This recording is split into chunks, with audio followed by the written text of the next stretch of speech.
आदिती तटकरेंची माहिती आहे, कारण शिक्षकांचा पगार उशिरा होणार ही अफवा आहे असं देखील आदिती तटकरेंनी स्पष्ट केलेलं आहे। असे म्हटलं जातं की लाडकी बहीण योजनेसाठी मोठा निधी दिला जातोय, त्यामुळे शिक्षकांचे पगार लांबलेत। मात्र महिला व बालकल्याण मंत्री आदिती तटकरेंनी ही बाब फेटाळून लावलेली आहे। लाडक्या बहिणीचा तुम्ही हप्ता म्हणजे सुरुवात झाली, तर दुसरीकडे शिक्षकांचे जे पगार आहेत यामुळे 2 ते 4 दिवस किंबहुना उशिरा होण्याची शक्यता वर्तवली जाते, कारण रात्री उशिरा हा पूर्ण जो पैसा आहे तो लाडक्या बहिणीसाठी वर्ग करण्यात आला अशी शक्यता आहे। त्यामुळे सगळे शिक्षक ही अतिशय चुकीची माहिती ही तुम्हाला मिळालेली आहे। नागपूरच्या अधिवेशनाच्या वेळेलाच जर आपण सगळ्यांनी माहिती घेतली असेल तर त्या वेळेलाच जो डिसेंबर महिन्याचा हप्त्याचा निधी आहे 1400 कोटीचा हा विभागाला प्राप्त झालेला आहे आणि याला साधारणपणे आता 10 ते 15 दिवस झालेले आहेत। त्याच्यामुळे दुसऱ्या कुठल्याही विभागाचा निधी हा महिला व बालविकास विभागाला लाडक्या बहीण योजनेला देण्यात आलेला नाही आहे। हा साधारणपणे दर महिन्याच्या हप्त्यासाठीचा जो निधी आहे हा 10 दिवसापूर्वी आम्हाला प्राप्त झाला आणि आचारसंहितेच्या कालावधीमध्ये 1-1.5 महिन्याच्या कालावधीमध्ये जो लाडक्या बहिणीचा हप्ता आचारसंहितेमुळे स्थगित होता त्याची सुरुवात आम्ही केलेली आहे आणि याचा दुसऱ्या कुठल्याही विभागाच्या निधीशी काही संबंध नाही। आता पुढच्या बातमीकडे भाजपचे आमदार सुरेश धस यांनी अगदी धक्कादायक केलेल्या विधानांकडे वळूया, आरोपांकडे वळूया। परळीमध्ये एका व्यक्तीच्या नावावर 900 कोटींचे व्यवहार झाल्याचं दिसून येते असं धस यांचं म्हणणं आहे आणि त्यामागे परळीचा आका आहे असा आरोप देखील धस यांनी धनंजय मुंडेंचं नाव न घेता केलाय। महादेव ॲपच्या माध्यमातून कोट्यावधींचा घोटाळा झाल्याचा आरोप आमदार सुरेश धस यांनी केला आहे। या आर्थिक व्यवहाराचं कनेक्शन मलेशियापर्यंत असल्याचा दावा देखील धस यांनी केलाय। सरपंच संतोष देशमुख हत्या प्रकरणी आता भाजपचे आमदार सुरेश धस यांनी गेल्या काही दिवसांपासून लावून धरलेलं आहे। यावेळी अधिवेशनात देखील त्यांनी हल्लाबोल केला होता आणि याच पार्श्वभूमीवर सुरेश धस यांनी आज पोलीस अधीक्षकांची भेट घेतली आणि या भेटीनंतर सुरेश धस यांनी आणखीन काही गंभीर आरोप केलेत। माझ्या मतदारसंघातलं एक टोकाचं गाव आहे टेंभुर्णी। या टेंभुर्णी गावाच्या तिथं एकाच व्यक्तीच्या नावावर गोविंदजी 9 अब्ज रुपयाचं ट्रान्झॅक्शन झालंय। 9 अब्ज। आता तुम्ही म्हणता 100 कोटीच्या वरती घोटाळा झाला तर ईडीची चौकशी लागली पाहिजे, तर 9 अब्ज रुपयाचं जर ट्रान्झॅक्शन एका सिंगल पर्सन वरती झाला असेल बीड जिल्ह्यामध्ये तर याच्यावरती कोणत्या यंत्रणेने हे तपासलं पाहिजे हे तुमचं उत्तर तुम्हीच द्या।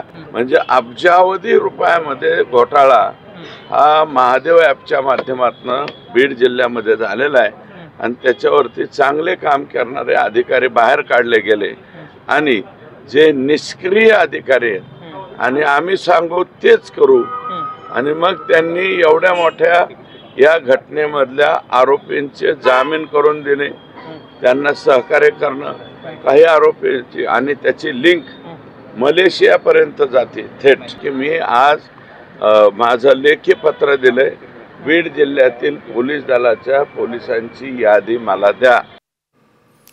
एकामागून एक आरोप करतायत सुरेश धस धनंजय मुंडेंवर। दुसरीकडे राष्ट्रवादी काँग्रेसचे आमदार अमोल मिटकरींनी देखील आता धस यांच्यावर आरोप केलाय। आमदार सुरेश धस यांनी धनंजय मुंडे यांचं राजकारण संपवण्याची सुपारी घेतली असा आरोप आमदार अमोल मिटकरींनी केलाय। बीडच्या मस्साजोग प्रकरणावरून त्यांनी सुरेश धस यांच्यावर टीका केलेली आहे। सुरेश धस हे मंत्रीपद न मिळाल्यानं टीका करतायत असं देखील मिटकरींनी म्हटलेलं आहे। दरम्यान मिटकरींच्या या टीकेला धस यांनी देखील अगदी जशास तसं उत्तर दिलंय।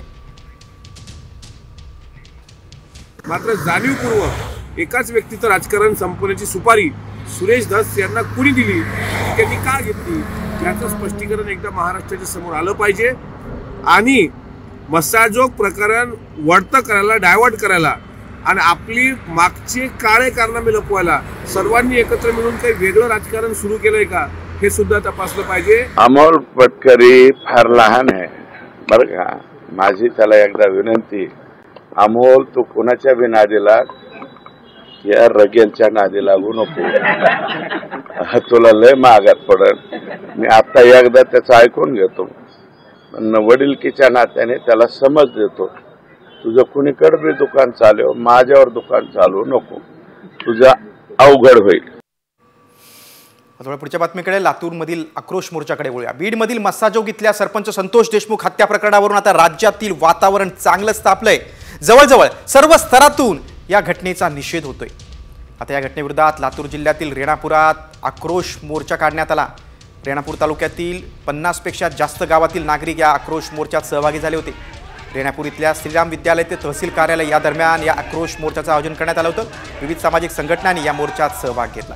या मोर्चात संतोष देशमुख यांची मुलं देखील सहभागी झाली होती। या मोर्चाच्या मार्फत रेणापूरचे तहसीलदार मंजुषा भगत यांना मागण्यांचं निवेदन देण्यात आलं।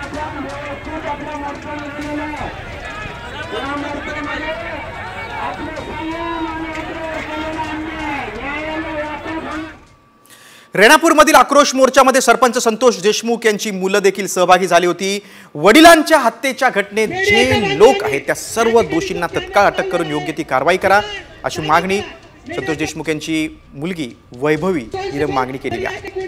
वैभवी देशमुख यावेळी बोलताना भावूक झाली होती। यावेळी वैभवीला अश्रू अनावर झाले। न्याय मिळेपर्यंत हा लढा लढत राहणार अशी प्रतिक्रिया तिने दिली। वैभवी भावूक झाल्याचं पाहून मोर्चेकरांनाही अश्रू अनावर झाले।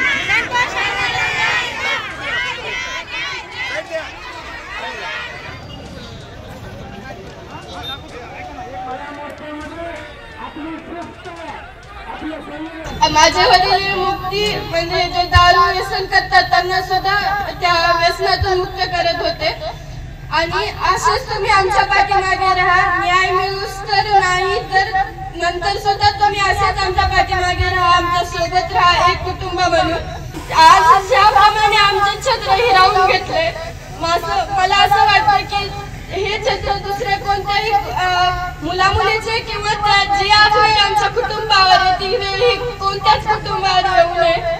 आणि माझ्या वडिलांच्या बद्दल सांगायचं म्हणलं तर ते एक समाजसेवक होते। त्यांनी आजपर्यंत सगळं म्हणजे जे केलं ते समाजासाठीच केलं। त्यांनी आमच्या कुटुंबाकडे कसलंच लक्ष दिलं नाही। दरम्यान संतोष देशमुख हत्या प्रकरणी आता उद्या बीडमध्ये एक मूक मोर्चा काढला जाणार आहे। संतोष देशमुखांच्या मारेकरांना अटकेच्या मागणीसाठी नागरिक आक्रमक झालेले आहेत। बीड जिल्हाधिकारी कार्यालयात हा मोर्चा काढला जाईल। डॉक्टर बाबासाहेब आंबेडकर यांच्या पुतळ्यापासून हा मोर्चा निघणार आहे। जिल्हाधिकारी कार्यालयावर हा मोर्चा धडकेल। या मोर्चाच्या पार्श्वभूमीवर बीड शहरात आता ठिकठिकाणी बॅनर लागलेत। पोलिसांनी देखील आता बंदोबस्त ठेवलेला आहे। सकल मराठा समाजाचा आज लातूरमध्ये रेणापूरमध्ये मोर्चा निघाला तर उद्या बीडमध्ये आता सर्वपक्षीय मूक मोर्चा निघणार आहे। जिल्हाधिकारी कार्यालयावर हा मूक मोर्चा काढला जाणार आहे।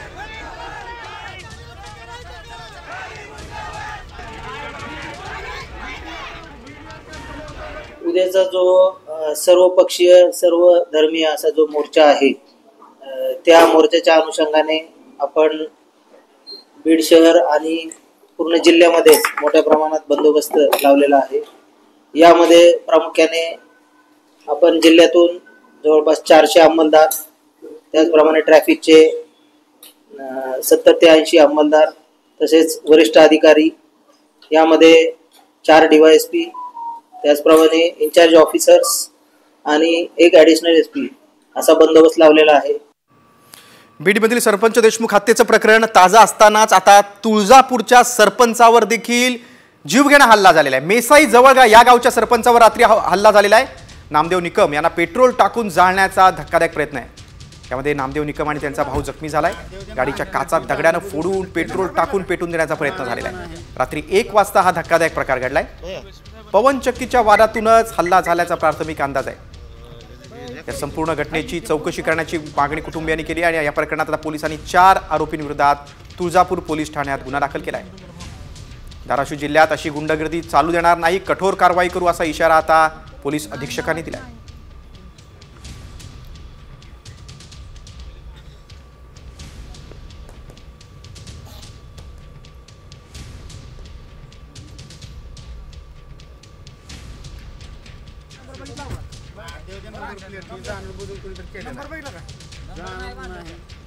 जशी गाडी स्लो केली त्या साईडनं दणका बसला, पुढच्या दरवाजाला लेफ्ट साईडचा दरवाजा फोडला आणि त्यातनं लगेच पेट्रोलचे हे मारले, फुगे मारून मग आम्ही फास्ट निघालो। पुढं निघता असताना मग अंडे फेकून मारल्यानंतर पुढचं मला काहीच दिसलं। मग माझी परत गाडी स्लो झाली, नंतर गाडी पेटवण्याचा प्रयत्न केला आणि राईट साईडनं पण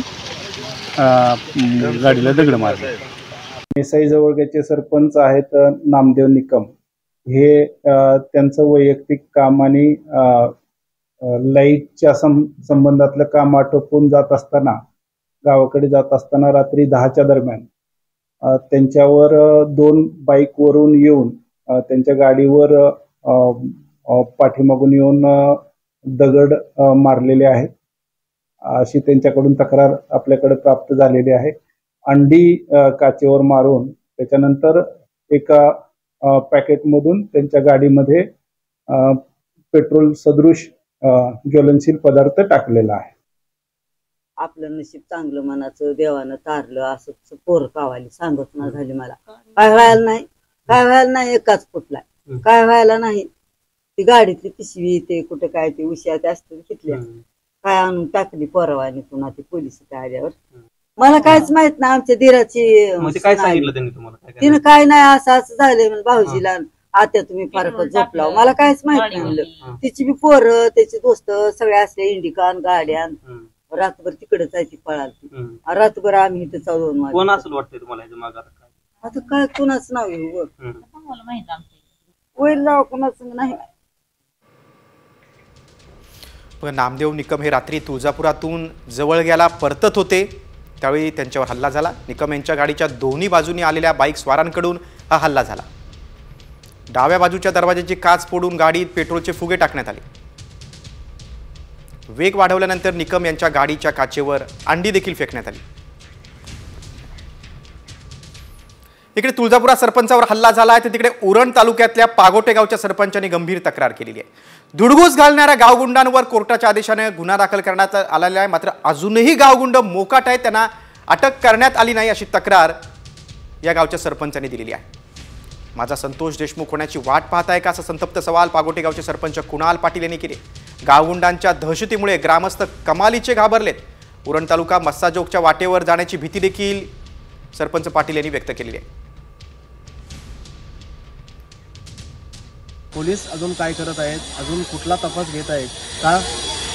जसा बीडमध्ये सरपंचावर जो हल्ला झाला आणि त्याचा जीव घेणे आणि त्यांचा मृत्यू झाला असा उरण तालुक्यातलं कुणाल पाटील मी माझ्यावर माझी वाट पाहत आहात का अशी माझी विनंती आहे पोलिसांना का लवकरात लवकर त्यांना अटक व्हावी.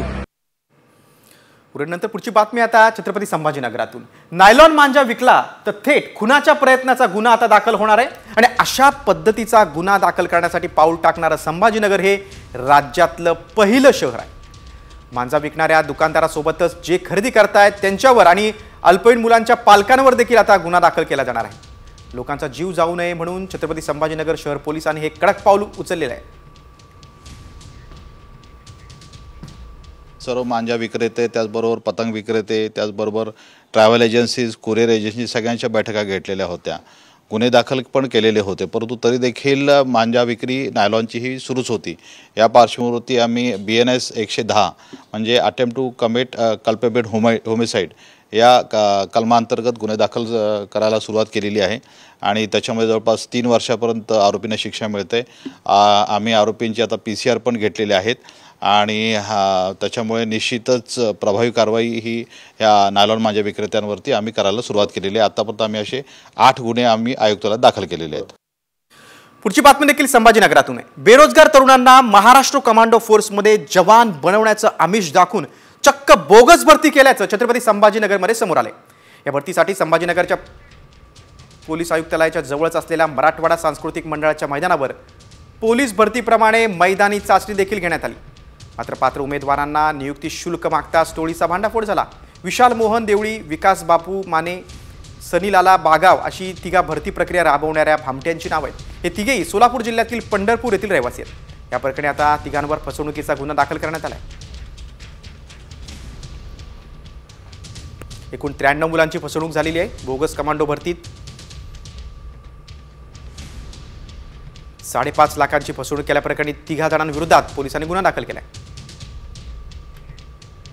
महाराष्ट्र कमांडो फोर्स या पदाची भरती असल्याबाबत त्यांनी जाहिरात दिली होती आणि कमांडो म्हणून त्यांना भरती करणार आहेत कंत्राटी पदावरती अशा प्रकारची जाहिरात देऊन त्या पदासाठी भरतीबाबत विद्यार्थ्यांना त्या ठिकाणी बोलावून घेण्यात आलेलं होतं. संभाजीनगर पोलीस आयुक्तालयापासून अगदी हाकेच्या अंतरावर हा बोगस भरतीचा प्रकार उघडकीस आलाय. लष्कराच्या गणवेशात तिघांकडून महाराष्ट्र कमांडो फोर्सच्या नावाखाली बोगस भरती सुरू होती.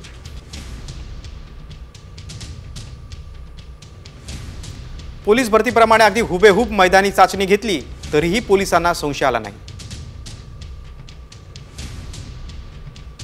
भरती प्रक्रियेदरम्यान 93 विद्यार्थ्यांकडून तब्बल 5,58,000 रुपये त्यांनी उकळले। एका माजी सैनिकाने भरती प्रक्रियेबाबत परवानगी विचारल्यावर हा सगळा धक्कादायक प्रकाराचा भांडाफोड झाला। फसवणूक झाल्याचं लक्षात येताच विद्यार्थ्यांनी तिघांना पोलिसांच्या ताब्यात दिलं।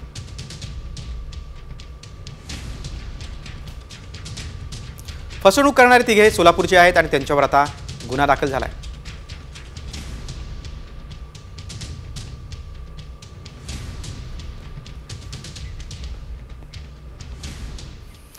संभाजीनगरची बातमी पाहिली। आता आपण पाहूया बातमी पावसासंदर्भातील। राज्यात ठिकठिकाणी अवकाळी पावसाने हजेरी लावलेली आहे। नंदुरबार जिल्ह्यातील काकळदा परिसरात अगदी तुफान पाऊस झालेला आहे। आपण दृश्य बघू शकतो। तर तिकडे विदर्भात देखील पाऊस झाला। यवतमाळ जिल्ह्यातील पुसद, आर्णी, उमरखेड तालुक्यात अवकाळी पावसाने हजेरी लावली। तिकडे खानदेशात देखील जळगावमध्ये पाऊस झाला आहे। तर वाशिमच्या रिसोड तालुक्यात देखील पाऊस झाल्यानं नुकसान झाले। या अवकाळी पावसामुळे मात्र तूर आणि रब्बी हंगामातील पिकांचं नुकसान होण्याची भीती शेतकऱ्यांनी व्यक्त केली। बघा, उत्तर महाराष्ट्रात पाऊस आहे, विदर्भात पाऊस आहे।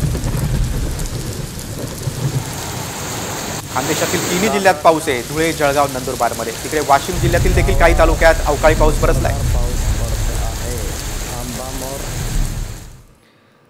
वेधशाळेच्या इशाऱ्याकडे वळूया। जळगाव आणि अहिल्यानगर जिल्ह्यामध्ये पुढील 24 तासात अगदी मेघगर्जनेसह पाऊस पडण्याचा इशारा दिलेला आहे। गारपीट देखील होईल असा देखील अंदाज आहे। या जिल्ह्यांना ऑरेंज अलर्ट देण्यात आलेला आहे। हवामान विभागाने वर्तवलेल्या अंदाजानुसार आता राज्यातील मध्य महाराष्ट्र, मराठवाडा आणि विदर्भात पुढील 2 दिवस पाऊस पडण्याचा इशारा आहे। बघा, 28 डिसेंबरला यवतमाळ, वर्धा, नागपूर, भंडारा, गोंदिया, चंद्रपूरला इशारा आहे। सगळे विदर्भातले सगळे जिल्हे थे इथं गारपीट देखील होईल असा देखील वेधशाळेचा अंदाज आहे।